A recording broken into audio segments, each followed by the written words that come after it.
Pertanyaan yang kedua tentang sertifikasi halal. Ini penting ini Pak, harus dijawab ya. Tentang sertifikasi halal. Apa pandangan Ustadz mengenai sertifikasi halal yang berwenang mengeluarkan sekarang adalah Kementerian Agama, bukan lagi Majelis Ulama Indonesia? Kalau saya ngejawabnya pas Pak, karena saya pengurus MUI. Yang nggak pas itu pengurus MUI bukan, tapi ngejawab. Itu bikin rusuh namanya itu, bikin rusuh. Jadi begini, jawabannya ngurut ini. Saya dulu pernah ditanya Pak, Ustadz, banyak betul warung bakso, warung makanan, produk yang belum bersertifikasi halal. Nah Ustadz MUI, Ustadz bisa berbuat apa? Jangan cuma jadi pengurus MUI. Ustadz nggak bisa berbuat apa-apa. Ya terdiam saya Pak, digituin orang. Terus apa jawaban saya Pak? MUI itu ormas. MUI itu organisasi. Dia bukan pemerintah, bukan eksekutif. Dia bukan yudikatif, bukan penegak hukum. Dia bukan legislatif. Nggak punya kewenangan apa-apa MUI itu. Dia hanya bisa menghimbau saja.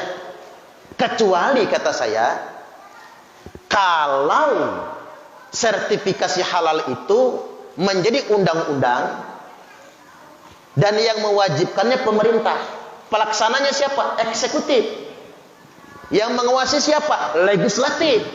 Yang menegakkan hukum kalau ada pelanggaran siapa? Polisi, jaksa, hakim. Dan itu jawabannya sekarang Pak. Pertanyaan itu sekaranglah jawabannya. Kalau MUI itu ormas, dia nggak bisa berbuat apa-apa. Nah, maka disusunlah undang-undang, apa undang-undang yang mengamanatkan pembentukan badan BPJPH. Apa itu?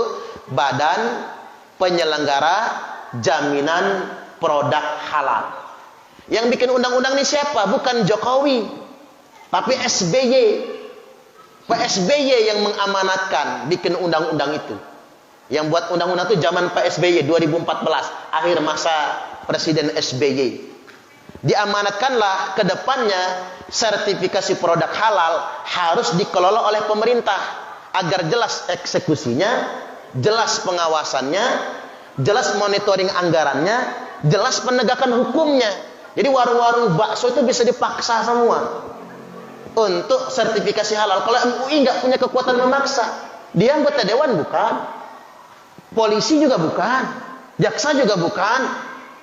Nah, ini banyak orang nggak cerdas Pak, cuman bisa komentar ribut aja. Terus biasanya demo itu kan haram kalau menurut syariat Islam. Kalau dalam negara demokrasi demo itu boleh, tapi kalau menurut ajaran Islam demo itu haram. Makanya di Arab Saudi demo itu dihukum pancung. Jajal kalau nggak percaya, demo di Arab Saudi dipancung pala dengan macam-macam. Ya untung kita bukan Arab Saudi Pak, Indonesia raya tercinta ini. Ini main demo gitu ya. Apa-apa demo gitu. Pakai baju agama lagi, malu ngedengarnya itu. Nontonnya aja malu saya ini. Nah, saya harus ngomong begini karena kita ini muslim. Jangan mudah betul memanfaatkan agama itu. Nah, balik lagi bahwasanya itu memang diselenggarakan agar jelas kepastian hukum. Bayangkan Pak, kalau MUI yang menyelenggarakannya, inspektorat nggak bisa ngawasin, BPK nggak bisa ngawasin, karena MUI bukan penyelenggara negara, KPK nggak bisa ngawasin, nggak bisa. Tapi kalau Kementerian Agama yang melakukannya, dia eksekutif. Ada inspektorat, ada BPK yang mengauditnya, ada KPK kalau ada pelanggaran hukum di dalamnya. Ini sebetulnya tujuannya ke sana. Cuman bukan berarti pemerintah itu mengabaikan MUI, tidak, ada urutannya. Pelaku usaha mengajukan sertifikasi halal. Maka lantas kemudian diterima oleh BPJPH. Oleh BPJPH berkas diteliti.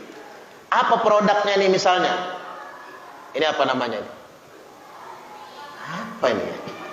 Ah, ini aja ini. Bolu kukus. Suparman Bakery misalnya Pak. Suparman Bakery ini mengajukan dulu ke kami punya produk bolu kukus, mereknya Suparman Bakery. diajukan kepada BPJPH.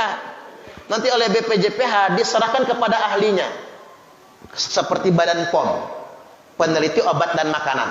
Diteliti, ada unsur haramnya tidak, ada unsur zat berbahaya atau tidak.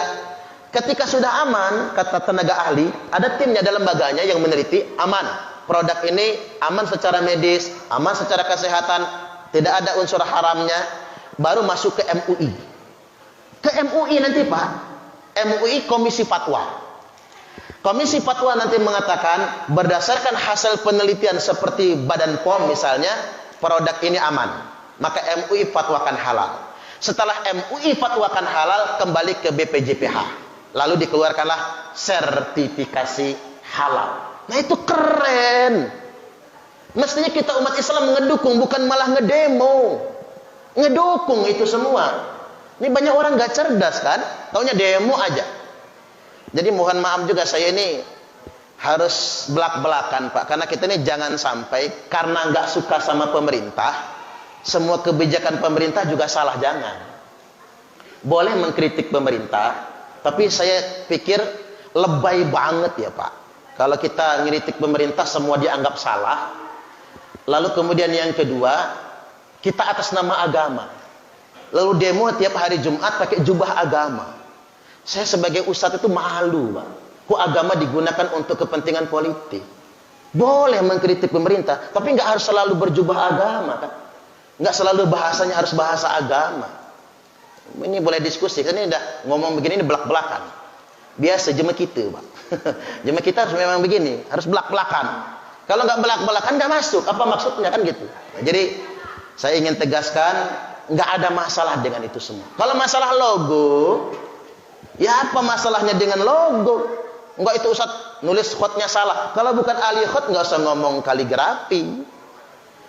Itu kan dibacanya haram. Masa dia nggak bisa membedakan mana lam sama ro? Ya nggak beda. Ro itu ekor ke bawah, lam itu ke atas. Nggak bisa lah. Kayak mana cara ngebacanya coba? Ini penting. Sekali lagi nggak ada masalah dengan itu. Bacalah setiap informasi dengan cerdas. Jangan mau terprovokasi. Baik.